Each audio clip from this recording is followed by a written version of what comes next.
Pushing Back the Shadows, support and awareness for mental health.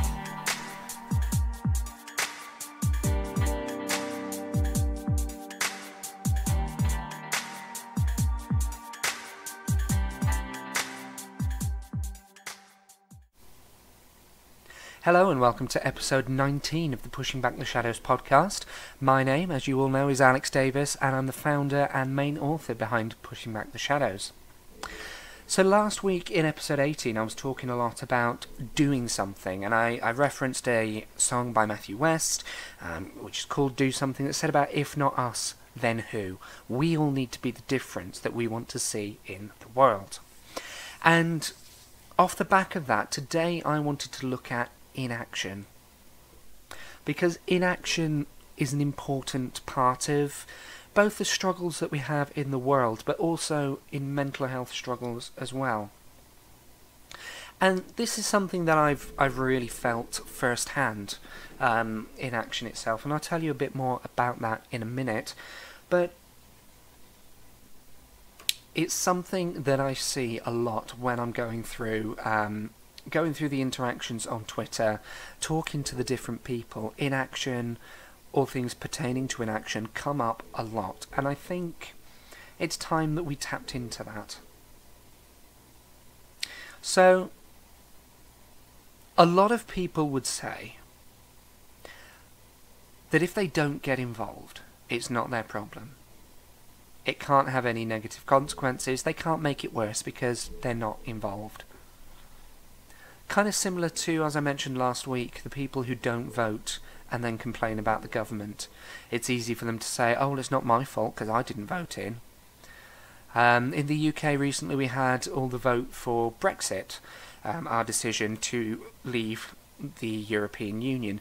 Now, I don't know which way you voted, whether you did vote, whether you didn't vote, whether you wanted to remain, whether you wanted to leave, and this, I'll say this right now, this is not the place for that sort of discussion, because I don't want any arguments to be started. But there are those who would have been strongly in the leave camp. There would have been those who were strongly in the remain camp. There would be those who kind of flitted between the two.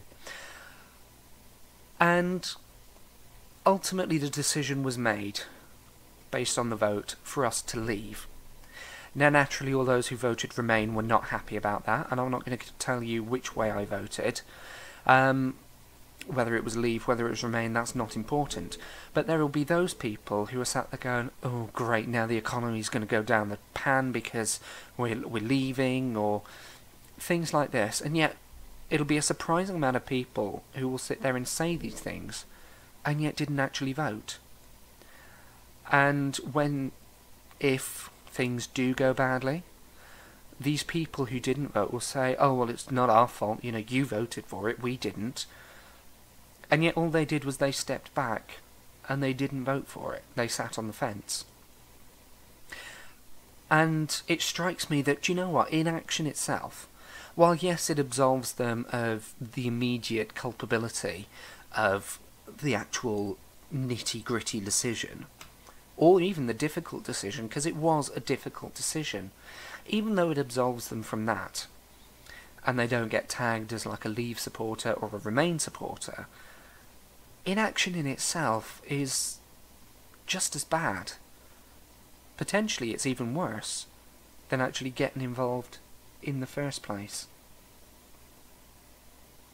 Inaction itself is, and this is whichever way you try and spin it, inaction is by no means doing the right thing.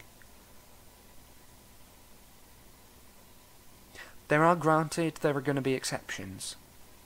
I mean, if you have, say, a troublesome kid who keeps getting themselves into trouble, and you keep bailing them out, and having the chat with them, and they just don't learn, then maybe you need to step back and do nothing, and let them see the consequences of their actions. The example that I can think of for that is I like watching NCIS, and in one of the later seasons, NCIS director Leon Vance meets his brother-in-law, and he's always been bailing him out, always.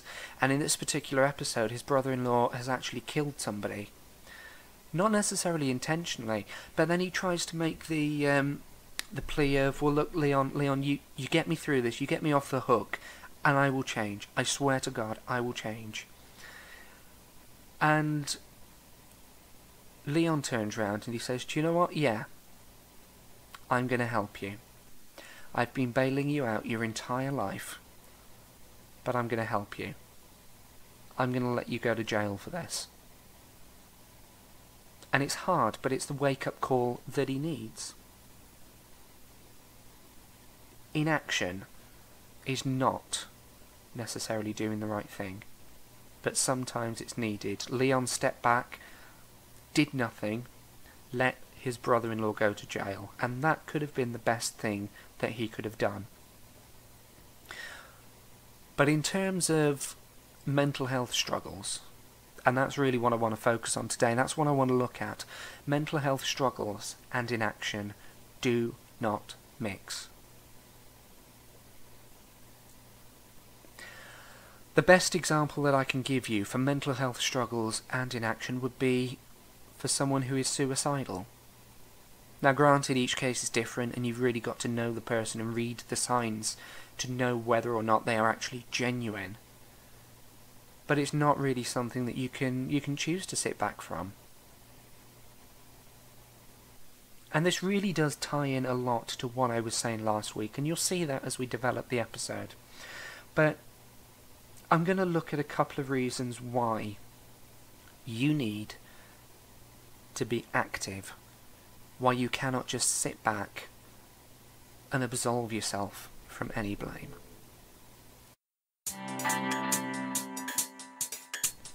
You're listening to Pushing Back the Shadows.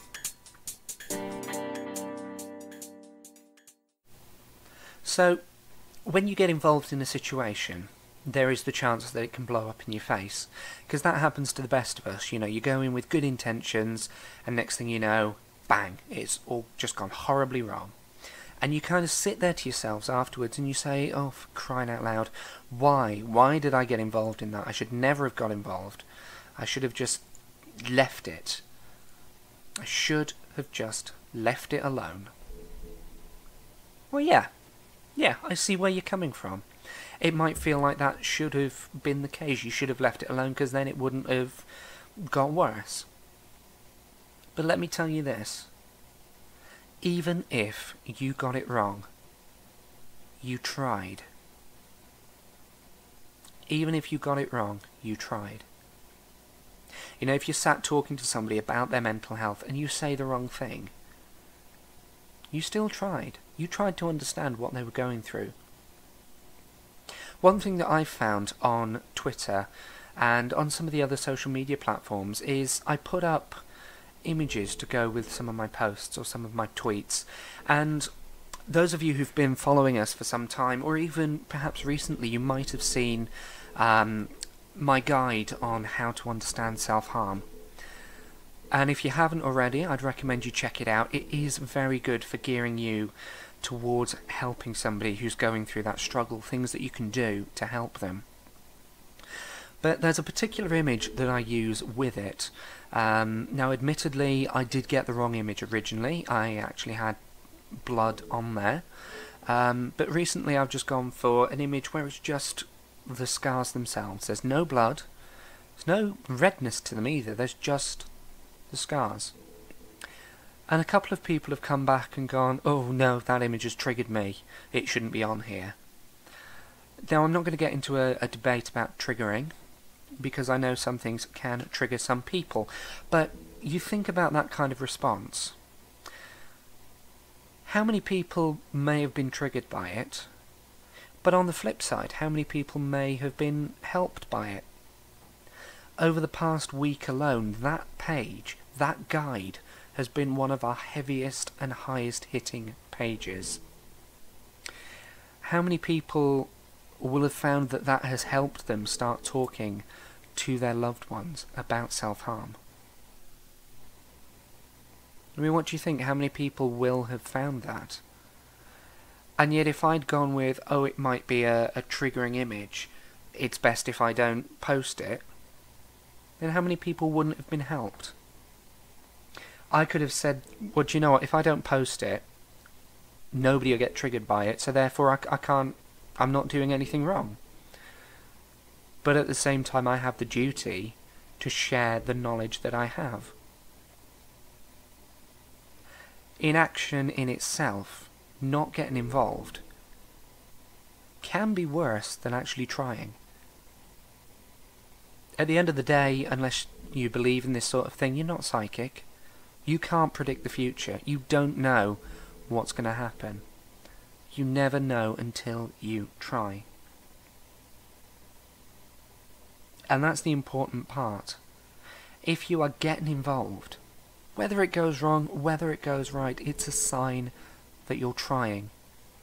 Me posting that that page up with that particular image is a sign that I am trying to help friends and family to understand self-harm, because it's something that's not talked about very much. It's something that's not widely understood, and it's something that needs to be. It's important. For some people it is an integral part of how their depression, how their anxiety, how their bipolar manifests itself. So, what do you think? Do you think it's better to be inactive? To not do anything? Or do you think it's better to get involved, whether right, whether wrong, but get involved? Be a part of it. What do you think? I'll give you a couple of moments to think about that. And see what you think. I'd be interested to hear your responses. Because as I'm sure you're getting from this, I think it is very, very important. We can't afford to sit on the fence. We can't. If we're afraid of getting it wrong, then maybe we should still jump at it. Yeah, think about it first, maybe put a plan into action, but we should still do something. I want to tell you a little bit about how it feels when people take that inactive approach.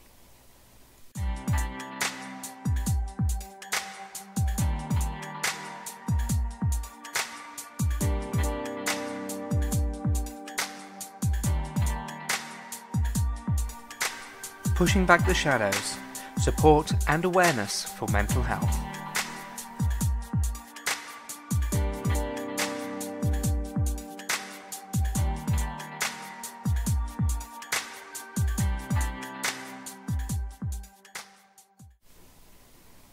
So, over the course of my depression and my anxiety, there have been people in my life who've been absolutely brilliant. Now you guys know who you are, because I'm sure I've told you before. If not, I will tell you, so don't worry there. But there have been people who've been, for want of a better word, they've been useless. Now this is going to be in my upcoming book, Mental Health, The Harsh Truth. So do stay tuned for that if you want the full story. But in a nutshell, there's a group of people, and some of them have been okay at being in touch, but one by one they've slowly dropped off when they realise that it's more of a long-term issue and it's not just going to be a quick fix. And there have been other issues in there too. It's not just about it being the long run. But one of the reoccurring themes has been, well, I've not heard from so-and-so, I've not heard from so-and-so, not heard from this person, I've barely heard from anybody. Since I stopped going to this particular place, I've not heard from people.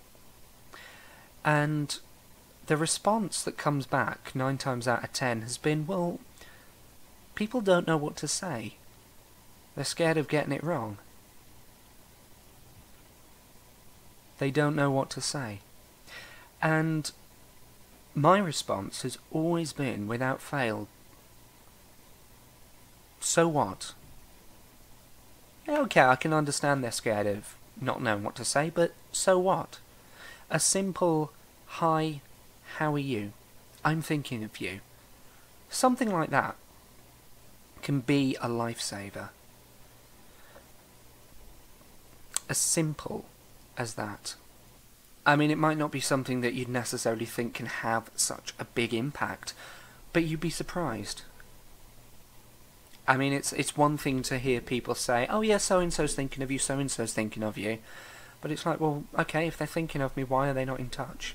And especially in today's modern technological age, where we've got texts, we've got phone calls, we've got Messenger, we've got Instagram and Snapchat and all these other platforms for communication. In this hyper-connected world, why are we not better at getting in touch? Why do we decide that inaction is the better way to go?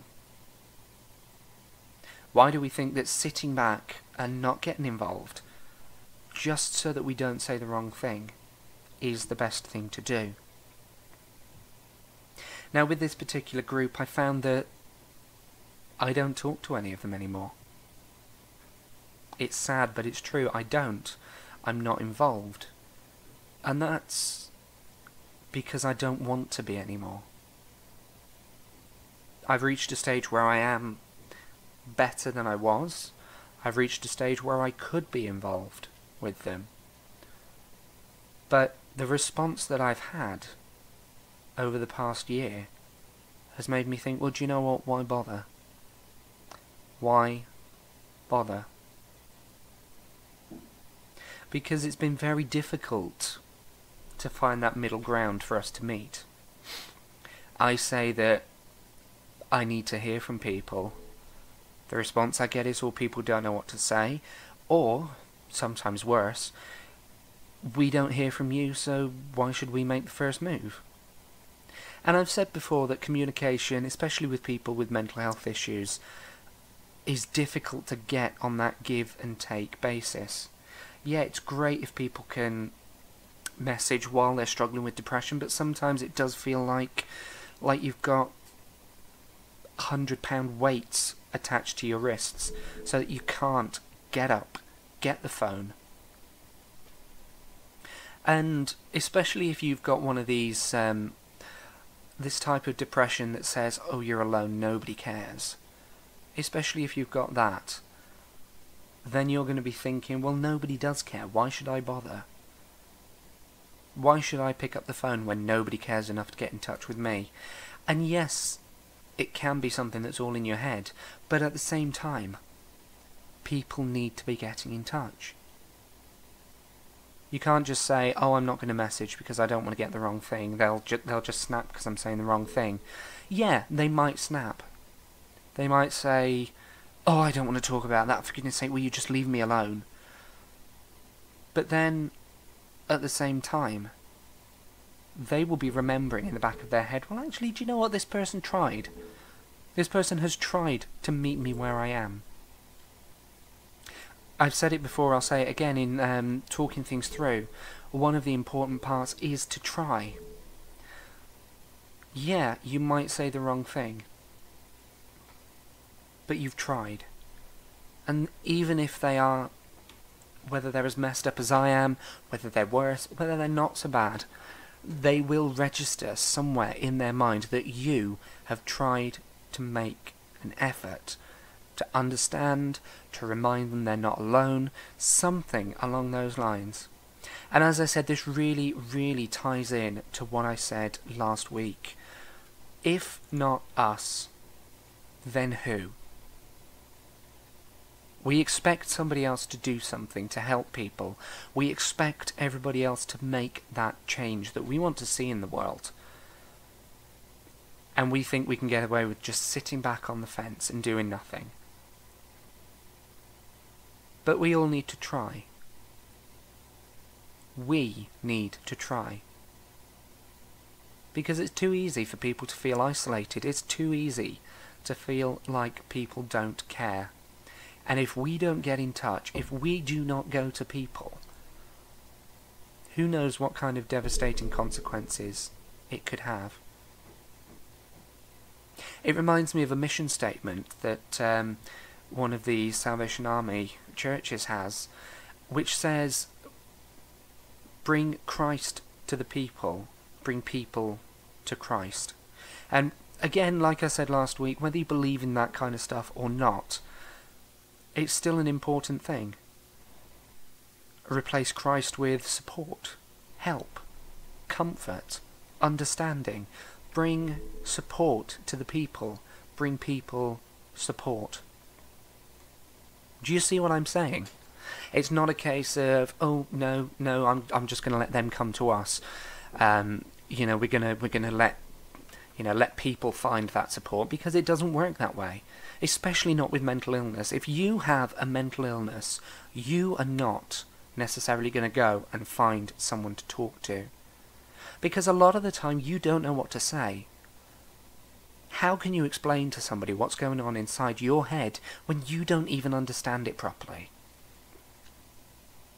Doesn't mean you shouldn't try, but you have a voice inside your head that says, do you know what? They don't care. So don't go and don't talk to them. They don't care. And that's why, and this is particularly for you friends and you family of people who are struggling with mental illness, that's why I'm saying this right now. You need to be the driving force. It's difficult. It is. I guarantee it, because I've been there. Before my depression hit, there were people that I still tried to support. And at times it was excruciating. Because it was like, well, hello, you're saying you've got nobody, but I'm here. What more do you want me to do? And I get that. Believe me, I get that it's excruciatingly difficult. It can be like getting blood from a stone. But as I kept reminding that person that I was here, the more she started opening up, the more she started talking, and the more she started feeling like she was less on her own. And she said that what really made the difference was the fact that I stuck through it. Instead of deciding that, do you know what, no, I've tried, I'm going to give up, I persisted through the long term of the problem. So maybe you're one of these people who's sitting back today thinking, do you know what, if I don't do anything, I can't get it wrong. Or I've done something and I can't get it right. But do you know what? Try. Because you may surprise yourself with the results. So try. Don't sit on the sidelines. Don't sit in the back seat. Don't sit on the fence. Try. Like I encouraged you to do last week, take a stand and do something. Because you never know until you try. That's all from me for this week. If you've got any questions, then do feel free to get in touch and I will answer them as best as I can. And I shall join you next week for episode 20. I can't believe it's already coming up for episode 20, but I will join you next week for episode 20. Alright, take care, guys.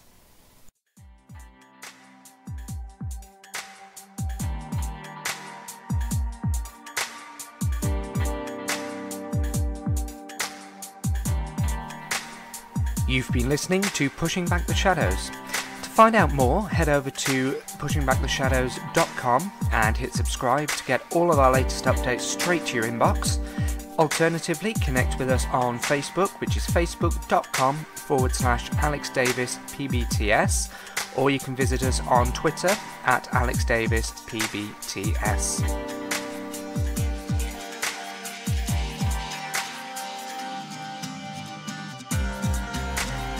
Enable Pushing Back the Shadows to continue supporting people in the mental health community, their friends and their family. By pledging just $1 a month, you could help us to continue supporting people with depression, with anxiety, with bipolar and other mental illnesses. You can also unlock exclusive rewards, behind the scenes, sneak previews of upcoming posts and much, much more. So head over to www.patreon.com/AlexDavisPBTS to find out more.